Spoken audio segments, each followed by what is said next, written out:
जानते हो कपड़ों का सबसे महंगा ब्रांड कौन सा है? इंडियन आर्मी की वर्दी। देश के गद्दारों को ऊपर वाला भले ही माफ कर दे, लेकिन एक फौजी किसी भी कीमत पे, यहां तक कि अपनी जान की कीमत पे भी उसको कभी माफ नहीं कर सकता। करोड़ों कमाने वाले भी ये वर्दी नहीं कमा सकते। दुनिया के जो बड़े बड़े करोड़पति अरबपति बन के बैठे हैं ना, जो जिनको आप टीवी पर सिनेमा में हीरो बने हुए देखते हो, वो भी नहीं है उस वर्दी को कमाने के लायक। क्योंकि वो वर्दी भाई पैसों से नहीं मिलती, वो पैसे में नहीं बिकती। अगर पैसों में बिकती तो हर कोई पहन के घूमता और अपने आप को फौजी बोलता। उस वर्दी को अगर कमाना है ना, तो पैसा नहीं चाहिए, पैसा नहीं बनाना उसके लिए, उसके लायक बनना है।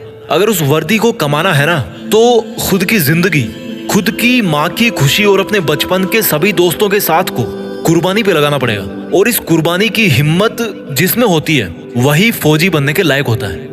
अगर इस वर्दी को कमाना है ना, तो खुद को हर मोह माया से बाहर निकालकर आग में तपाना है। कितना बड़ा दिल होता है उस माँ का जिसका बेटा या बेटी डिफेंस में होते हैं। कुछ पंक्तियां बोलना चाहता हूं मैं उन सब खुश नसीब और हिम्मत वाले युवाओं के लिए जो अपने आप को उस वर्दी में देखना चाहते हैं कि ये आग जलती है तो जलने दे, ये आग जलती है तो जलने दे, माँ अब मुझे तू फौजी बनने दे।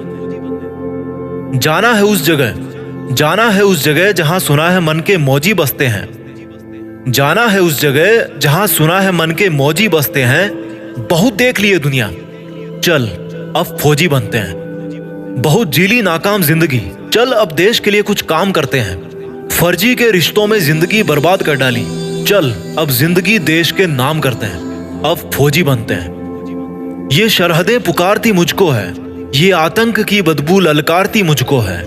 जब लिपट जाऊं तिरंगे में तो मुझे आबाद कहना, जब लिपट जाऊं तिरंगे में तो मुझे आबाद कहना। मेरी माँ पल्लू में छिपी हंसी तेरी बहुत प्यारी है, मेरी माँ पल्लू में छिपी तेरी हंसी बहुत प्यारी है। जब लिपट जाऊं तिरंगे में तो मुझे आबाद कहना, मेरी माँ पल्लू में छिपी हंसी तेरी बहुत प्यारी है। इसलिए मुस्कुराते हुए अपने लाल को गुड बाय कहना। ये मोबाइल के स्टेटस देख देख के थक गया हूँ, बन जाऊं मैं भी एक दिन सबका स्टेटस, खुद के इसी वादे में बंध गया हूँ। माँ के आंचल की खुशबू तो वैसे फीकी होती नहीं कभी, पर उसमें थोड़ी सी मेरी वर्दी की खुशबू भी मिला दूं ना, तो दोनों जहां यही मिल जाएंगे मुझे। और अगली दो लाइन उन लोगों के लिए बोलना चाहता हूँ जिनको लगता है कि बॉयफ्रेंड गर्लफ्रेंड के अलावा इस दुनिया में कुछ होता ही नहीं है। तो भाई कान खोल कर सुनो मेरी बात।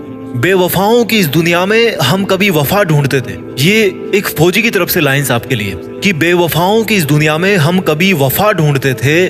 बड़े नासमझ थे जो रेगिस्तान में कमल ढूंढते थे। अरे बेवफा तुम्हारे लिए हम मरने का वादा करते थे ना, अरे बेवफा तुम्हारे लिए हम मरने का वादा करते थे ना। लेकिन सुन, इस वर्दी के लिए तो बार बार पैदा होकर मरने का मन करता है। और जो युवा ये बोलते हैं ना कि मेरी तो लाइफ में यार बहुत समस्या है, मैं क्या करूं समझ नहीं आ रहा, तो उनको केवल दो लाइन में मैं समझा दूंगा कि भाई कि तुम्हारा दुख ना बहुत छोटा है, बहुत छोटा है यार। कि हमने समंदर को भी सूखते देखा है, हमने समंदर को भी सूखते देखा है, जब जब मेहंदी वाले हाथों ने मंगलसूत्र उतार के रखा है। जिंदगी में समस्या किसके पास नहीं है, पर एक वो इंसान भी है जो फौजी की वर्दी में हर समस्या का सामना करके अपना फर्ज निभाता है, लेकिन फिर भी रोता नहीं है, मुस्कुराता है। वो फौजी जो हर बार छुट्टी से वापस आते समय यही बोल के आता है कि जल्दी फिर लौट के आऊंगा।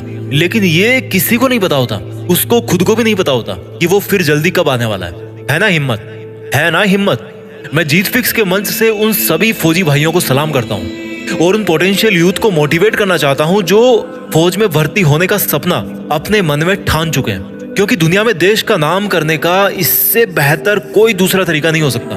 मैं सैल्यूट मारता हूँ फौजियों को जो एकमात्र रियल हीरो है इस कंट्री के। फौजी एक तरह के हीरो नहीं है, वो एकमात्र रियल हीरो है। सैल्यूट, जय हिंद, वंदे मातरम।